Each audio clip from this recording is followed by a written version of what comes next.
Imagine this, आप कहीं बड़ी मेहनत से छुट्टियों पर घूमने जाते हैं और आप वहाँ पर जाकर बहुत ज़्यादा फ़ोटोज़ खींचते हैं।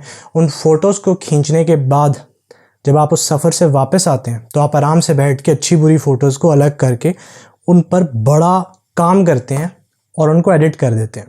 काफ़ी टाइम लगता है उसको एडिट करने में।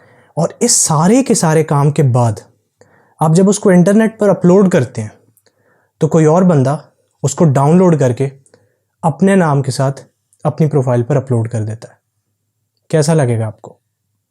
इतनी मेहनत और सारे का सारा क्रेडिट कोई और ले जाए, आपको टैग किए बिना। आज हम इसी चीज़ के बारे में सीखेंगे कि किस तरह आप खुद को इस चीज़ से बचा सकते हैं online.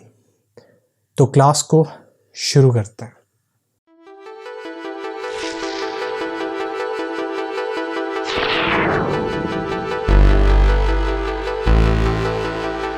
Okay, so welcome back. आज हम सीखने वाले हैं कि किस तरह आप मेटा डाटा इंस्टॉल कर सकते हैं और आप अपनी कॉपीराइट इन्फो इंस्टॉल कर सकते हैं पिक्चर के अंदर। एम्बेड करना ज़्यादा बेहतर होगा इंस्टॉल करने से। लेकिन सिर्फ और सिर्फ इसका यही मकसद नहीं है कि आपने अपनी कॉपीराइट डाली और अब कोई बंदा भी आपसे इजाज़त लिए बगैर उस पिक्चर्स को यूज़ नहीं कर सकता। ये बात तो बिल्कुल ठीक है, कोई यूज़ नहीं कर सकता। लेकिन इसके और भी बहुत फ़वाइद हैं। फ़वाइद जिस तरह के आपके पास वो पिक्चर है और अगर वो पिक्चर कोई बंदा यूज़ करना चाह रहा है अपने किसी प्रोजेक्ट के लिए, एक कंपनी है, कंपनी अपने कवर के अंदर आपकी पिक्चर यूज़ करना चाह रही है, तो वो आपसे कांटेक्ट कैसे करेगी? उस कांटेक्ट करने के लिए उनको चाहिए होगा वो मेटा डाटा जो उस पिक्चर के अंदर एम्बेड हुआ होगा, वो उसके थ्रू आपके नंबर पर कॉल कर सकते हैं, आपको ईमेल कर सकते हैं। तो यहाँ पे ये आपको समझना ज़रूरी है कि वो चीज़ वाटर मार्क नहीं होती। तो वाटर मार्क में और इसमें बड़ा फ़र्क होता है। वाटर मार्क क्या होता है कि एक साइन सा बना होता है और बस आपने पिक्चर के नीचे अपना, जिस तरह मैंने कुछ पिक्चर्स में शुरू में यूज़ करता था @सैफुल्लाह खान, तो वो @सैफुल्लाह खान मेरे इंस्टाग्राम का, मुझे खाली मैंने डायरेक्ट अपना यूज़र नेम यूज़ किया होता था वहाँ पर। तो वो जो चीज़ थी वो वाटर मार्क होता है। लेकिन ये मेटा डाटा होता है, ये नज़र नहीं आता, ये पिक्चर के अंदर एम्बेडेड होता है। तो इसमें आपकी सारी कॉपीराइट इन्फो होती है, जिसका मतलब ये कोई भी आपकी इजाज़त के बगैर अगर उस पिक्चर को यूज़ करता है तो आप उस पर कॉपीराइट स्ट्राइक लगा सकते हैं, जिसका मतलब ये है कि आप उसको सू कर सकते हैं प्रॉपर। और दूसरा इसका फ़ायदा ये है कि अगर किसी ने आपसे कांटेक्ट करना है तो आपने सारी की सारी अपनी इन्फॉर्मेशन इंक्लूडिंग एड्रेस वगैरह सब कुछ उसमें डाला होता है। तो इस चीज़ को मैं ज़्यादा बेहतर आपको समझाता हूँ स्क्रीन पर।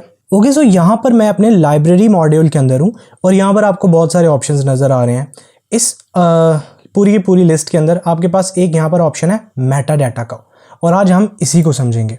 जैसे ही मैंने मेटा डाटा को क्लिक किया, आपके पास ये कुछ चीज़ें आ रही हैं। अब ये बहुत बेसिक आपके पास इंफॉर्मेशन है। जिस तरह आपका स्मार्टफोन, जब आप अपने स्मार्टफोन से या अपने कैमरा से कोई पिक्चर क्लिक करते हैं तो काफ़ी सारी इंफॉर्मेशन है जो कि वो कैमरा उस पिक्चर के अंदर जोड़ देता है, जिसका मतलब ये है कि उसने डायमेंशंस बता दी, कितनी क्रॉप हुई है, उसने एक्सपोजर बता दिया, और उसने साथ साथ ये बताया कि f4.0 के ऊपर ये हुई है, या अपर्चर वगैरह सारी चीज़ें मैंने आपको इन फ्यूचर समझानी है। और ये मैंने साथ में 26 mm का इस पर जो है फोकल लेंथ मैंने यूज़ किया एंड ऑल दैट स्टफ़। लेकिन ये तो बहुत बेसिक सी इन्फॉर्मेशन है। हमने तो ये सीखना है कि किस तरह आप अपनी इन्फॉर्मेशन एम्बेड कर सकते हैं। तो अगर मैं यहाँ ठीक ऊपर आऊँ, इस ऑप्शन पे क्लिक करूँ, तो यहाँ पर आपको डिफ़ॉल्ट नज़र आ रहा है लिखा हुआ। अब यहाँ पर आपके पास बहुत सारे ऑप्शंस हैं और हर ऑप्शन के अंदर आपके पास मुख्तलिफ़ चीज़ें हैं जो आप कर सकते हैं। जिस तरह अगर आपने ऑल प्लगइन पे क्लिक किया तो ये आप कॉपी नेम वगैरह लिख सकते हैं। अगर आपने DNG पे क्लिक किया, जिसका मतलब ये अगर ये DNG फाइल होती तो यहाँ पर ये आपको इन्फॉर्मेशन मिल रही होती।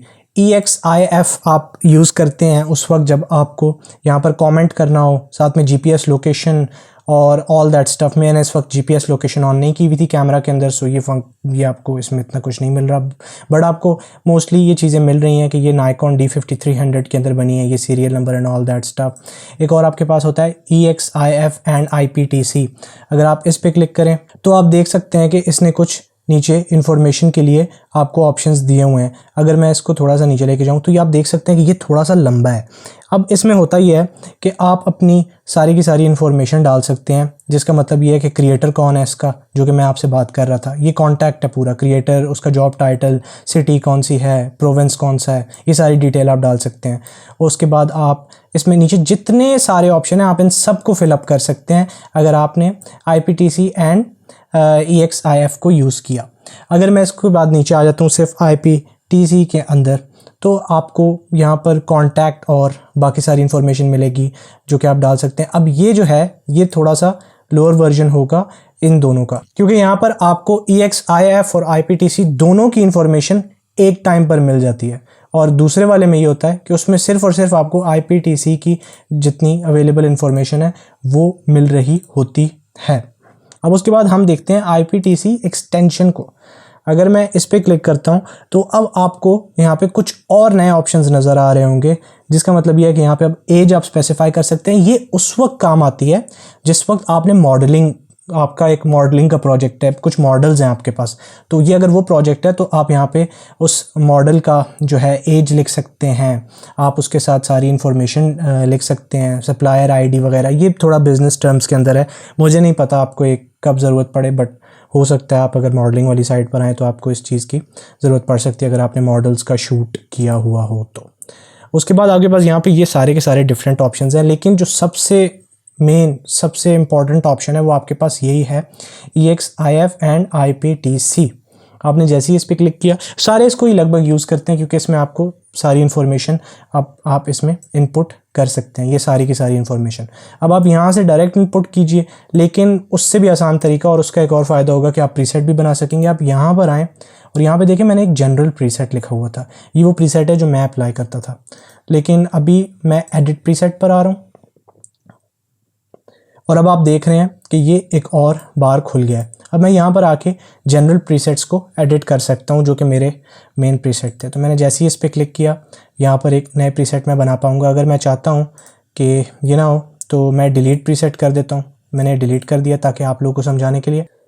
अब यहाँ पर मैं कस्टम में हूँ और मैंने कुछ पहले से अपनी जो डिटेल्स हैं वो इनपुट की हुई हैं। तो IPTC कॉपीराइट, यानी ये वाली पिक्चर मैं कह रहा हूँ कॉपीराइटेड है। अगर आप यहाँ पर क्लिक करें तो आप पब्लिक डोमेन में इसको लेकर जा सकते हैं। तो अब ये आप पर है, मैं इसको कॉपीराइट रखता हूँ ताकि मैं चाहता हूँ कि ये कॉपीराइटेड रहे और अगर किसी ने यूज़ करनी है तो वो मुझसे परमिशन ले, उसके बगैर वो इसको यूज़ ना कर पाए। और मैं यहाँ पे इसको सारा चेक कर देता हूँ। और अब मैं अगर नीचे आता हूँ क्रिएटर, तो यहाँ पर ये सारी की सारी इन्फॉर्मेशन होगी। इस वक्त मैं इन्फॉर्मेशन इस वजह से यहाँ पे इनपुट नहीं कर रहा, अपना फ़ोन नंबर वगैरह और एड्रेस वगैरह, ताकि मैं नहीं चाहता कि अभी मैं अपना नंबर डाल दूँ और जितने लोग देख रहे हैं फिर उनमें से कुछ लोग मुझे कॉलें करने लग जाएँ व्हाट्सएवर अभी। तो इस वजह से मैंने यहाँ पे नंबर नहीं डाला हुआ, लेकिन आपको अल्टीमेटली आखिर में आपने नंबर भी इंपुट करना है और अपनी सारी की सारी डिटेल यहाँ पे इंपुट करनी है। मैं इन दो को ही यूज़ करता हूँ टैब्स को, IPTC और IPTC कॉपीराइट और क्रिएटर को। मैं इनके अलावा बाकियों को यूज़ नहीं करता, लेकिन आप बाकियों को यूज़ कर सकते हैं। अगर चाहें इनमें बहुत सारी इन्फॉर्मेशन होती है, आप सारी की सारी डाल सकते हैं। तो आपने यहाँ पर इन दो को यूज़ करना है और आपने यूज़ करने के बाद यहाँ पे चेक मार्क ज़रूर लगाना है। अगर आपने चेक नहीं लगाया तो वो फिर उस चीज़ पर, उस पिक्चर पर इंप्लीमेंट ये चीज़ें नहीं होंगी। तो आपने चेक लगाया हुआ है और इन सारों पर भी आपने अंदर चेक लगाया हुआ है। तो अब ये सारी की सारी वैल्यूज़ जो मैंने इनपुट की हुई हैं ये सारी की सारी उस पिक्चर के अंदर एम्बेड हो जाएंगी। तो ये कॉपीराइटेड भी होगी पिक्चर और साथ में ये इन्फॉर्मेशन भी, मेरी डिटेल्स वगैरह, ईमेल वगैरह सब कुछ है कि अगर कोई मुझसे कांटेक्ट करना चाहता है तो मुझसे डायरेक्ट कांटेक्ट इनके ज़रिए कर सकता है। मैं कैमरा इन्फो अगर इसमें है तो मैं उसको भी चेक कर सकता हूँ। It's totally up to you.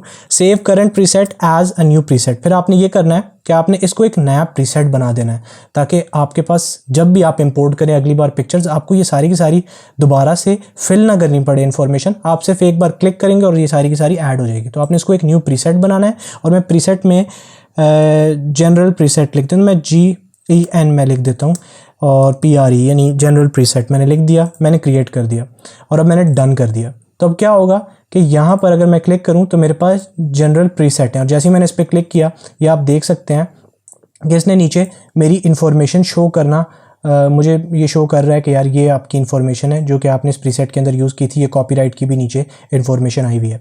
अब अगर आप चाह रहे हैं कि आप ये जो पूरी पिक्चर है ये इस पिक्चर के अंदर जितना भी मेटा डाटा है वो जो एग्जिस्टिंग फाइल्स है उनके अंदर इंस्टॉल हो जाए, तो उसके लिए आपने ये करना है कि मैं कंट्रोल ए को प्रेस कर रहा हूँ। अगर आपके पास मैक है तो आपने प्रेस करना है कमांड ए को। आपने जैसे ही प्रेस किया ये सारी की सारी फ़ोटो सेलेक्ट हो गई हैं। अब यहाँ सिंक पर मैं आऊँगा और मैंने सिंक पर एक बार क्लिक करना है। मैं जैसे ही क्लिक किया ये मेरे सामने पॉप आउट हो जाएगा पूरे का पूरा बार, और इसमें वो सारी की सारी इन्फॉर्मेशन जो मैंने आपको बताया था वो सारी की सारी पड़ी हुई है। और मैंने यहाँ पे सिंक्रोनाइज पे एक बार क्लिक किया और अब ये जितनी भी फ़ोटोज़ हैं इन सारों के अंदर वो मेटा डाटा आ चुका है। अगर मैं अब इस फ़ोटो पर आऊँ और मैं इस फ़ोटो पर आकर देखूँ तो आप देख सकते हैं कि यहाँ पर ये मेटा डाटा इसमें आ चुका है, और ये यहाँ पे मेरे पास कंट्री, ईमेल एड्रेस, इंस्टाग्राम, ये सारी की सारी चीज़ें आ चुकी हैं। तो इस तरह आप इन जो एग्जिस्टिंग फ़ोटोज़ हैं उनके अंदर मेटा डाटा डाल सकते हैं। और अगर आपने ये जनरल प्रीसेट इंपोर्ट पर अप्लाई करना है तो मैं ठीक यहाँ पे इंपोर्ट सेटिंग्स वाली पहली क्लास दे रहा हूँ, उसके अंदर मैंने आपको समझाया हुआ है। कुछ भी आपको नहीं करना,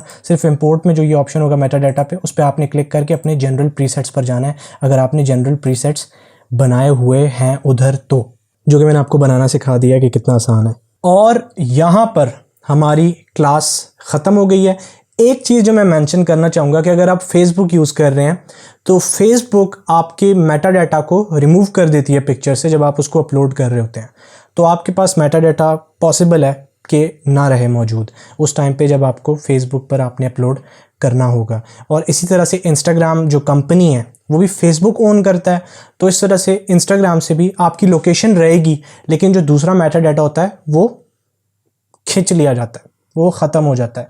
तो लेकिन उसके अलावा जो बाकी जितना भी इंटरनेट है, जिस तरह गूगल हो गया और बहुत सारी वेबसाइट्स हो गई, वहाँ पर आपका डाटा मेंटेन रहता है। सो उसका ये फ़ायदा होगा कि आपको जो कॉपीराइट है वो वहाँ पर एप्लीकेबल है, सिर्फ फेसबुक के लिए वो एप्लीकेबल नहीं है। ये चीज़ आपको याद रखनी है। मुझे उम्मीद है आपको ये क्लास अच्छी लगी होगी। अगर अच्छी लगी तो uh sub to this channel would be incredible. Like video को कर दीजिए, इस वीडियो को शेयर कीजिए उन लोगों में जिन लोगों की फ़ोटोज़ चोरी होने का ख़तरा है और वो इसको यूटिलाइज़ करके बेटर अपनी फ़ोटोज़ को बचा सकते हैं। मैं मिलूँगा आपसे नेक्स्ट वीडियो में, तब तक के लिए अपना ख्याल रखिएगा।